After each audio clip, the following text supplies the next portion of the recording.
आप class 12th में हैं, एक बार फिर से सुन लेंगे, पुनः सुन लेंगे। अगर आप क्लास 12th में हैं तो आपके लिए ये वीडियो बहुत ही मोस्ट हेल्पफुल होगा। क्यों? क्योंकि वन वर्ड सब्स्टिट्यूट सब लोग पढ़ा देते हैं, लेकिन बच्चा को पढ़ने आता तो है नहीं। बहुत सारे बच्चे ऐसे होते हैं जिनको बेसिक से इंग्लिश पढ़ने ही नहीं आता कि इस वर्ड को पढ़ा क्या जाएगा।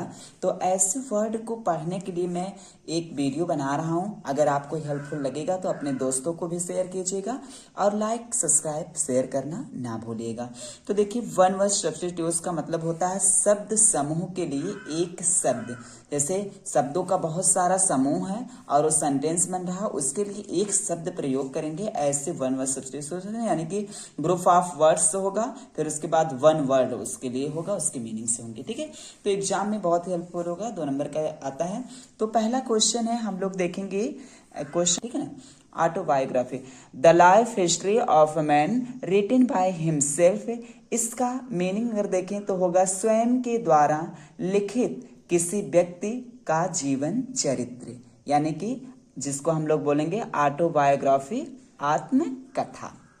अगला नेक्स्ट नंबर देखेंगे, a person who believes that there is no God, यानी कि एक व्यक्ति जो विश्वास करता है कि ईश्वर है ही नहीं। क्या बोला गया है? A person who believes that there is no God. ये चीज ध्यान देंगे, अगर गॉड दिया रहेगा तो थीस्ट होगा, लेकिन नो गॉड दिया है इसलिए अथेइस्ट। क्या दिया गया है? अथेइस्ट, जिसको नास्तिक बोला जाता है। जो ईश्वर पर विश्वास ना करे उसको क्या बोलेंगे? अथेइस्ट। तो एक बार पुनः देखेंगे सब बच्चे, a person who believes that there is no God, atheist यानी कि नास्तिक बोलेंगे।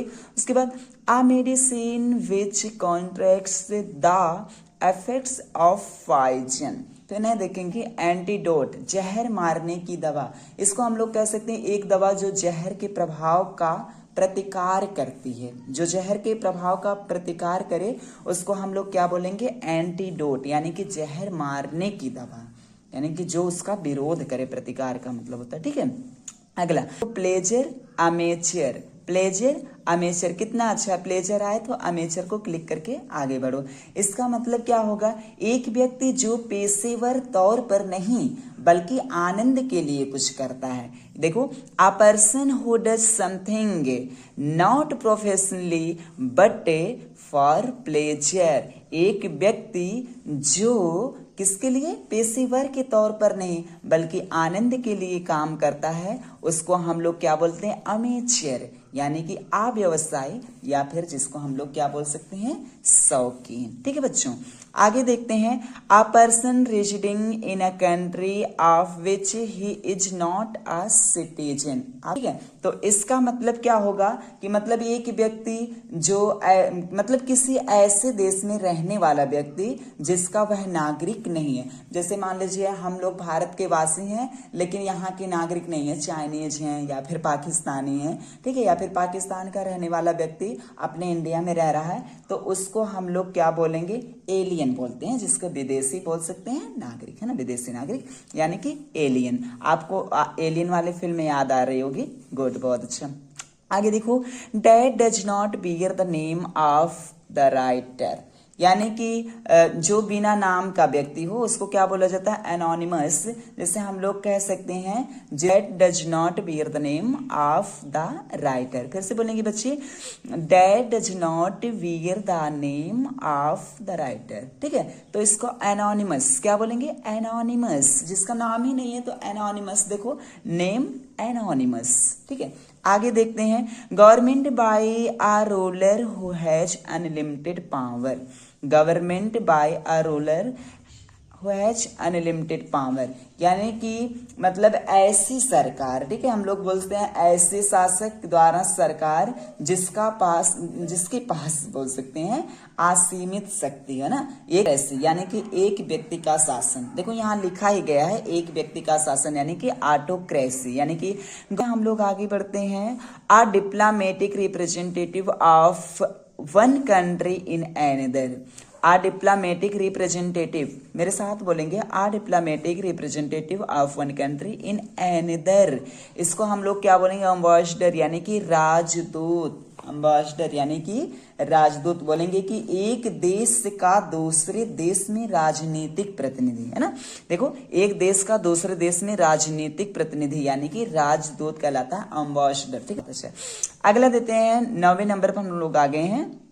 चलो देखते हैं, a traveller in space, a traveller, ठीक है ना, आ ट्रेवलर इन स्पेस यानी कि अंतरिक्ष में एक यात्री या फिर अंतरिक्ष में यात्रा करने वाला बोल सकते हैं। ये तो डायरेक्ट लिखा गया अंतरिक्ष यात्री, ठीक है ना, अंतरिक्ष में यात्रा करने वाला व्यक्ति, तो जिसको हम लोग क्या बोलते हैं, एस्ट्रोनॉट। ठीक है, एस्ट्रोनॉट। ये देखो, N assembly of listeners, N assembly of listeners यानी कि श्रोताओं की एक सभा या फिर सुनने वालों की एक सभा। ठीक है, श्रोताओं की एक सभा या फिर हम लोग बोल सकते हैं सुनने वालों की एक सभा, एन असेंबली ऑफ लिसनर्स। देखो बच्चे, एन असेंबली ऑफ लिसनर्स। ठीक है, तो श्रोताओं की एक सभा जिसको हम लोग ऑडियंस बोलेंगे, श्रोतागण, ऑडियंस। ठीक है ना, एन असेंबली ऑफ लिसनर्स यानी कि ऑडियंस, श्रोतागण। अगला, to give up the throne, to give up the throne जिसको हम लोग बोलते हैं सिंहासन छोड़ना या फिर सिंहासन छोड़ने के लिए अगर किसी को बोल दिया जाए तो वही चीज यानी कि राज त्याग। ठीक है ना, राज त्यागना। ठीक है, तो जिसको हम लोग इंग्लिश में बोलेंगे एब्डिकेट, एब्डिकेट। ठीक है ना, एब्डिकेट। ये देखो बच्चे, एब्डिकेट। ठीक है ना, तो to give up the throne, abdicate, to give up the throne, abdicate. अगला देखते हैं, a medicine which prevents infection by killing germs, a medicine which prevents infection by killing germs, by killing germs यानी कि एक दवा जो कीटाणुओं को मारकर संक्रमण को रोकती है। मतलब एक ऐसी दवा जो कीटाणुओं को मारे और संक्रमण को रोक दे, उसको हम लोग क्या बोलते हैं, सड़न रोकने वाली दवा, है ना, सड़न रोकने वाली यानी कि एंटीसेप्टिक। अच्छा बताओ, सेप्टिक क्या होता है, जो सेफ रखे उसी को सेप्टिक बोलेंगे। ठीक है ना, तो एंटीसेप्टिक, एंटीसेप्टिक जो होता है वो सड़न रोकने वाली दवा होता है जिसको हम बोलेंगे a medicine which prevents infection by killing germs.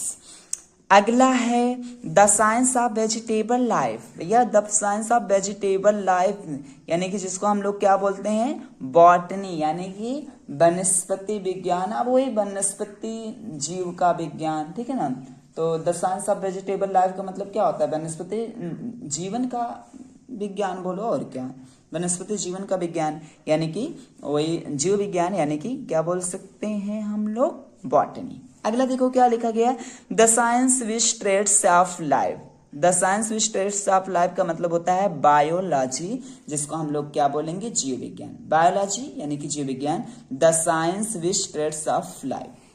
ठीक है ना, अगला government by the officials, bureaucracy, government by the officials, bureaucracy यानी कि अफसरशाही जिसको बोल सकते हैं, अफसर शाही को हम लोग क्या बोलते हैं, नौकर शाही भी बोलते हैं, जिसको अधिकारियों द्वारा सरकार, है ना, अधिकारियों द्वारा सरकार यानी कि ब्यूरोक्रेसी, ब्यूरोक्रेसी। ठीक है, अगला the life history of a man written by someone else, the life history of a man written by someone else. फिर से देखेंगे, the life history of a man written by someone else. इसको अगर हम बात करें तो बोल सकते हैं किसी और के द्वारा लिखी गई किसी व्यक्ति का जीवन चरित्र। जैसे समवन एल्स है ना, यानी कि किसी और व्यक्ति के द्वारा किसी की लिखी गई जीवन प्रवृत्ति, जीवन चरित्र बोल सकते हैं, यानी कि किसी और के द्वारा लिखी गई किसी व्यक्ति का जीवन चरित्र, जिसको हम लोग क्या बोलते हैं, बायोग्राफी, जीवनी, सिर्फ जीवनी। जैसे मेरी जीवनी किसी और ने लिख दिया तो इसी को हम लोग क्या बोलते हैं, जीवनी बोलते हैं, बायोग्राफी बोलते हैं। One who has narrow and prejudiced religious views, जिसको हम लोग क्या बोलते हैं, बाइगॉट यानी कि कट्टर धर्मांध, है ना, जो अपने धर्म के लिए एकदम से अंधा हो जाए उसी को धर्मांध बोलते हैं। एक तरीके से हम लोग इसकी बात करें तो हम लोग कह सकते हैं कि जो संकीर्ण और पूर्वाग्राही धार्मिक विचार रखता है, जो धार्मिक विचारों को रखता है उसी को हम लोग क्या बोलते हैं, बाइगॉट, यानी कि कट्टर। कभी काल बोलते हैं ना कट्टर हिंदू हैं, कट्टर मुस्लिम हैं, बहुत लोग बोलते हैं ना, तो वही चीज बोला गया है। Festival of the 100th anniversary, ठीक है ना। Festival of the 100th anniversary का मतलब 100वीं वर्ष का त्योहार, ठीक है। तो जिसको हम लोग क्या बोलते हैं, सेनरी बोल दो, ठीक है ना। सेनरी, सेनरी का मतलब होता है शताब्दी महोत्सव, ठीक है। ये क्या है, सेनरी है ना। सेंटेनरी लिखा गया है, सेनरी बोलेंगे, ठीक है ना। टी साइलेंट है यहाँ पर। सेनरी क्या बोलेंगे बच्चों, सेनरी, ठीक है ना, सेंटेनरी नहीं बोलेंगे। Festival of the 100th anniversary यानी कि सेनरी, शताब्दी महोत्सव। A man who eats human flesh, अब सोचो जो खुद ही मानव को खा जाए, नरभक्षी बोला जाता है ना, कैनिबल। कैनिबल यानी कि एक आदमी जो मानव की मांस खाता है, ठीक है, तो उसको नरभक्षी बोलेंगे। A man who eats human flesh, अब सोचो जो मानव की मांस खा जाए वो आदमी ही है फिर भी, तो उसको क्या बोलेंगे, नरभक्षी यानी कि cannibal. A place for burials other than a churchyard, a place for burials other than a churchyard, यानी कि कब्रिस्तान। अब सोचो कब्रिस्तान क्यों कहा गया, क्योंकि चर्च यार्ड के अलावा दफनाने के लिए एक जगह। अब सोचो देखो, अ प्लेस यानी कि एक जगह, burials other than a churchyard यानी कि चर्च यार्ड के अलावा भी कोई ऐसी जगह हो जिसको जहां पर दफनाया जाता है, उसको क्या बोलते हैं, कब्रिस्तान यानी कि सेमेट्री। सिमेट्री है ना, सिमेट्री भी बोल सकते हैं, कोई दिक्कत नहीं है, सिमेट्री है ही, ठीक है। अगला देखो, a place for cremation of dead bodies यानी कि क्रेमेटोरियम, जिसको शमशान या फिर मुर्दा जलाने का स्थान कहा जाता है, यानी कि शव के दाह संस्कार के स्थान, जो हम लोग लाश जो फूकी जाती है ना, जलाई जाती है, उसी का स्थान जहाँ होता है उसको शमशान घाट बोलते हैं या फिर मुर्दा जलाने का घाट बोलते हैं ना, उसी को बोला गया है। अ place for cremation of dead bodies यानी कि क्रेमेटोरियम, क्रेमेटोरियम, क्रेमेटोरियम, ठीक है। मेरे साथ बोलेंगे बच्चे, crematorium, good. That is free from national prejudice, ठीक है। That is free from national prejudice का मतलब होता है कॉस्मोपॉलिटन। कॉस्मोपॉलिटन का मतलब होता है विश्व प्रेमी, कॉस्मोपॉलिटन विश्व। अगला है people working together in the same office और department. People working together in the same office और डिपार्टमेंट यानी कि जिसको हम लोग क्या कॉलेजेस बोलेंगे, सहकर्मी। आई होप कि आपको इतनी समझ में आए होंगे। अगर आपको ये चीज समझ में आएगा तो आप अपने दोस्तों को शेयर कीजिए ताकि हमें प्रोत्साहन मिले। अगर आप लोग वाकई में शेयर करते हैं, मेरा सपोर्ट करते हैं, तो मैं अगली वीडियो में भी सारा वन वर्ड सब्स्टिट्यूट्स बना दूंगा।